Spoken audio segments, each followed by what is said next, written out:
A porta da casa familiar bateu com tanta força que as janelas tremeram. Não quero ver-te mais nesta casa. Um filho meu não é maricas, gritou o pai do João, a voz rouca de raiva enquanto pela rua estreita de Braga. Com a mala na mão e o coração despedaçado, João Silva, com apenas 22 anos, ficou ali parado sob a chuva fina que começava a cair, sem saber para onde ir. A mãe, Maria, tinha ficado em silêncio atrás da porta, os olhos vermelhos de choro, mas sem coragem de desafiar o marido. Tudo por causa de uma mensagem no telemóvel que o António descobrira por acaso. João tinha sido visto com o Pedro no parque, e aquilo que era um segredo bem guardado explodira como uma bomba na família conservadora. João caminhou sem destino pelas ruas empedradas da cidade, o peso da mala parecendo do mundo inteiro. Como é que isto aconteceu comigo, pensou ele, as lágrimas misturando-se com a chuva. Tinha crescido naquela casa, ajudando o pai na pequena empresa de construção, ouvindo as pregações da igreja aos domingos. Ser gay não era opção, era uma maldição na cabeça deles. Ele sempre soubera que era diferente, desde a adolescência, quando os olhares para os colegas de escola se tornavam mais do que amizade. Mas reprimia, rezava, esperava que passasse. Até conhecer o Pedro na universidade em Lisboa durante um estágio. O primeiro beijo fora como respirar depois de prender a respiração a vida toda. Mas agora, tudo ruíra. Ele pegou o comboio para Lisboa naquela mesma noite, com o pouco dinheiro que tinha economizado. Chegando à capital, o bulício da cidade grande contrastava com o silêncio da sua alma. Sem família, sem rede de segurança. Passou a primeira noite num albergue barato perto da Estação do Oriente, olhando para o teto rachado, questionando o seu valor. Sou eu o problema? Será que Deus me abandonou como eles? O sono veio tarde, povoado de pesadelos com a voz do pai. Nos dias seguintes, a realidade bateu forte. Procurou emprego em cafés, bares, qualquer coisa. O bairro alto, com as suas ruas coloridas e vida noturna vibrante, chamou-lhe a atenção. Ali, encontrou pela primeira vez um vislumbre de aceitação.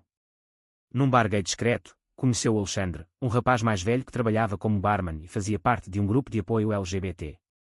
Bem-vindo ao mundo real, miúdo. Aqui não te julgam por quem amas, disse Alexandre com um sorriso solidário, oferecendo-lhe um emprego temporário a lavar pratos. João aceitou, grato por qualquer migalha. As noites eram longas, o corpo doía, mas a mente começava a libertar-se aos poucos. Escrevia num caderno as suas emoções, processando a raiva, a tristeza, a confusão. Eles criaram-me para ser alguém que eu não sou. Agora tenho de me criar a mim mesmo. A amizade com Alexandre cresceu, tornando-se o primeiro pilar da sua nova vida.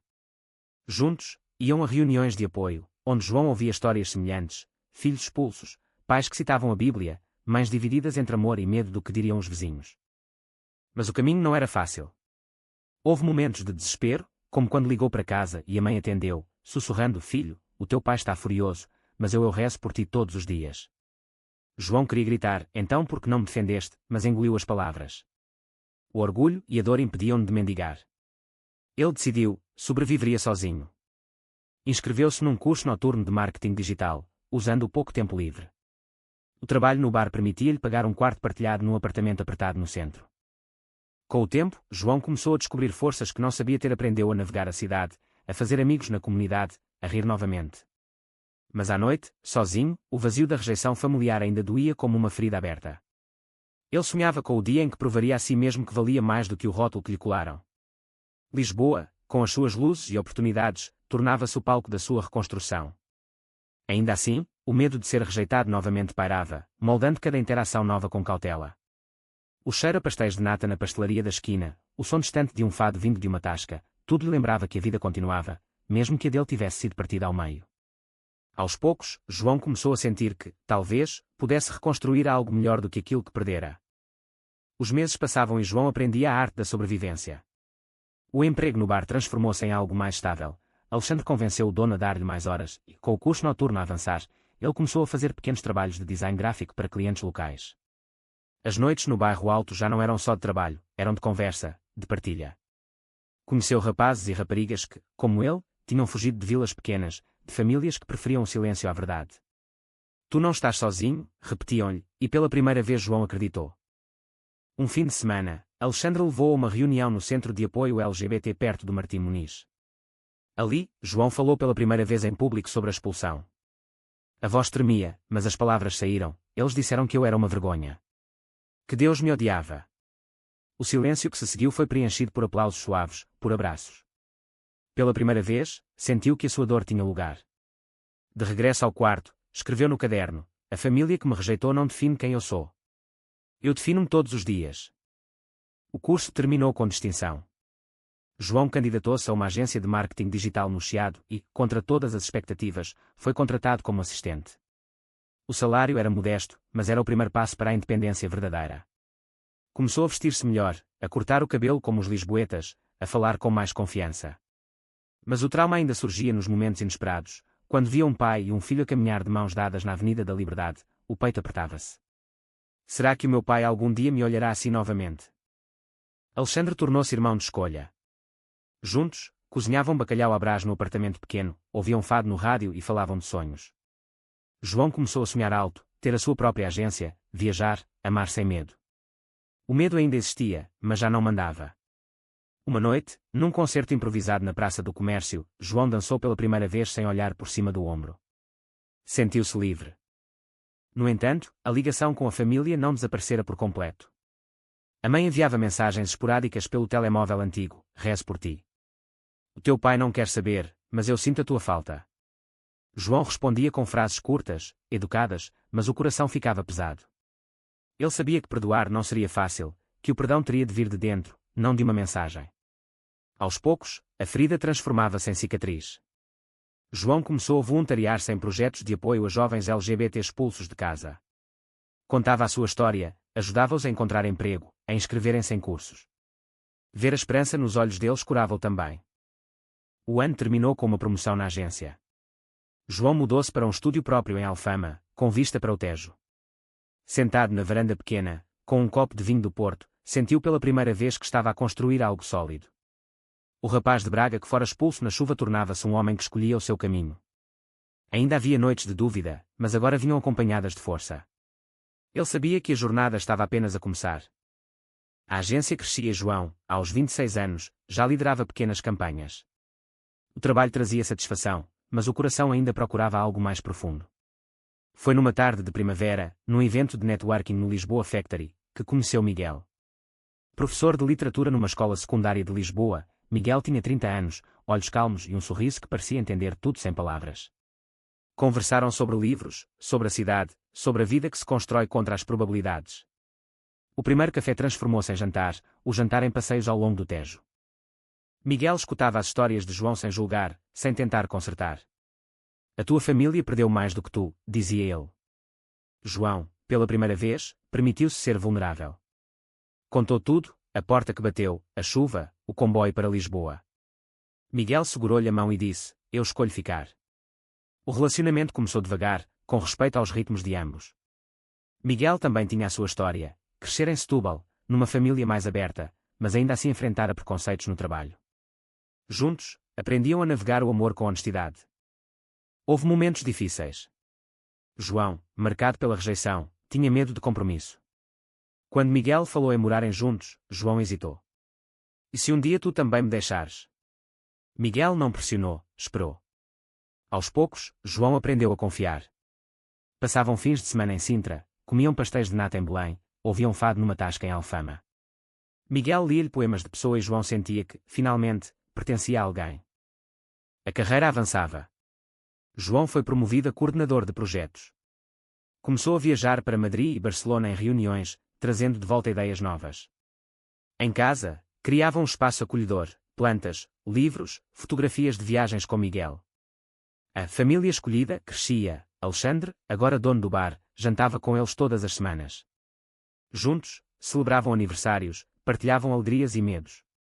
João voluntariava-se ainda mais, falando em escolas sobre diversidade.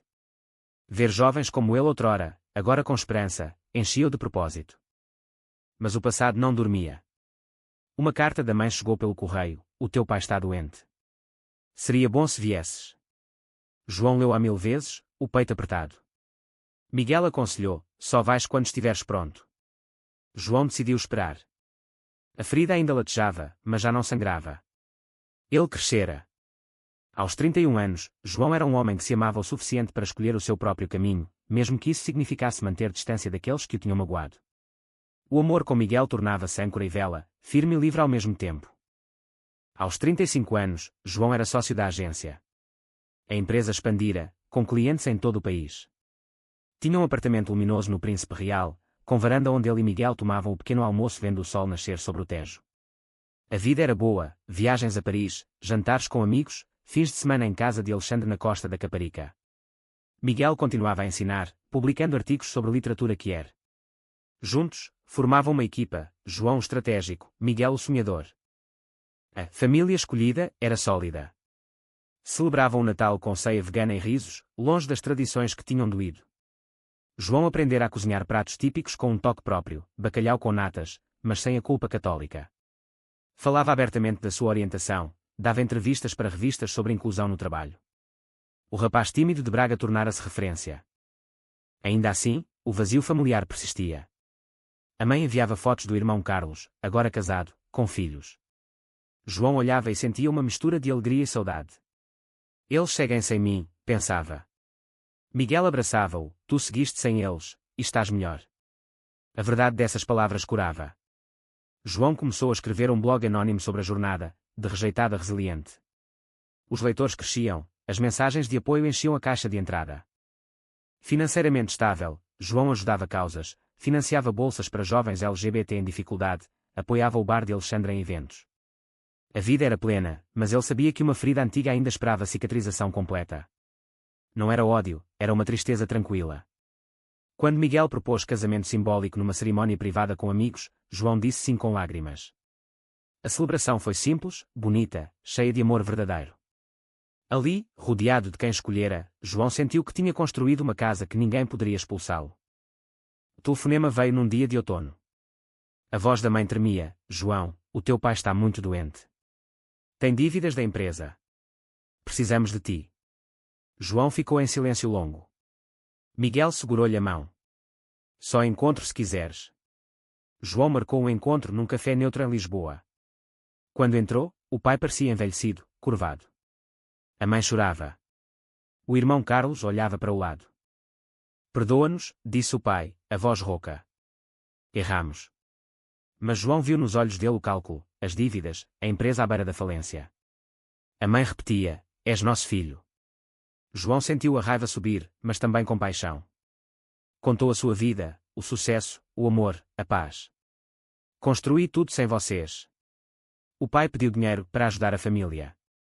João sentiu a traição, perdão condicionado a euros. Miguel esperou em casa, ouvindo a história com paciência. Tu decides. João passou noites em claro, recordando a porta que bateu, a chuva, a solidão. A mãe ligou novamente, chorando. Carlos mandou mensagem: irmão, ajuda-nos. O conflito interno era feroz. O menino que queria o amor do pai lutava com o homem que aprendera a valorizar-se. João marcou um segundo encontro. Levou Miguel. Apresentou o parceiro com orgulho. O pai corou, a mãe baixou os olhos. João falou claro: eu perdoo o que posso.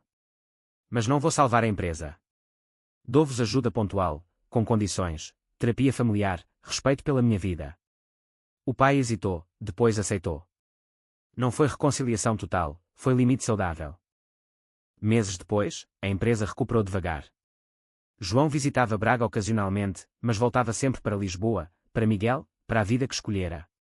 O amor entre eles aprofundara-se, ternura, cumplicidade, risos. João olhava para o Tejo e sentia gratidão pela jornada. Tinha crescido, amado, perdoado sem se perder. A família biológica merece sempre o nosso perdão e apoio, mesmo quando o seu regresso é motivado principalmente por interesses financeiros. Verdadeiro ou falso?